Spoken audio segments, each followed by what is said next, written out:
पावसानं महाराष्ट्राला झोडपून काढलाय। पुणे मुंबईसह राज्यातील अनेक भागांमध्ये जोरदार पाऊस सुरू आहे। पुढील 3 ते 4 दिवस राज्यामध्ये मुसळधार पाऊस पडू शकतो असा अंदाज हवामान विभागाकडून वर्तवण्यात आलाय।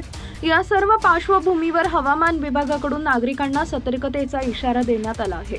अवकाळी पावसाचा शेतकऱ्यांना मोठा फटका बसला असून मोठं नुकसान झालंय, तर काही भागांमध्ये दुर्घटना देखील घडल्या। दरम्यान आता एक मोठी बातमी समोर येतेय, ती म्हणजे मान्सून लवकरच केरळमध्ये एंट्री होणार आहे। मान्सून वेळेआधीच केरळमध्ये दाखल होणार असल्याचा अंदाज हवामान विभागानं वर्तवलाय।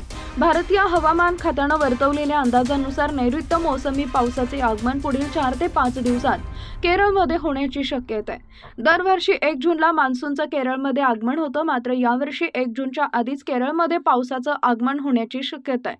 पुढील 4 ते 5 दिवसांमध्ये केरळमध्ये मान्सूनच्या आगमनाला अनुकूल परिस्थिती निर्माण होण्याची शक्यता आहे। जर हा अंदाज खरा ठरला तर 2009 नंतर पहिल्यांदाच वेळेआधी केरळात मान्सूनचं आगमन होणार आहे आणि 2009 साली 23 मे रोजी केरळमध्ये मान्सून दाखल झाला होता। त्यानंतर आता पहिल्यांदाच केरळमध्ये मान्सूनची लवकर एंट्री होण्याची शक्यता आहे। कोकणाला रेड अलर्ट।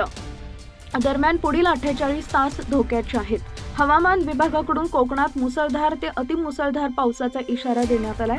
या पार्श्वभूमीवर उद्या बुधवारी कोकणात हवामान विभागाकडून रेड अलर्ट जारी करण्यात आला आहे, तर दुसरीकडे मराठवाडा आणि विदर्भाला येलो अलर्ट देण्यात आलाय। मुंबईमध्ये आज अनेक ठिकाणी जोरदार पाऊस सुरू असून उद्या देखील मुंबईला पावसाचा इशारा देण्यात आला आहे। आज पुण्यात देखील जोरदार पावसानं हजेरी लावली। अनेक ठिकाणी पाणी साचल्याचं पाहायला मिळालं। अचानक आलेल्या पावसानं नागरिकांची चांगली धावपळ उडाली।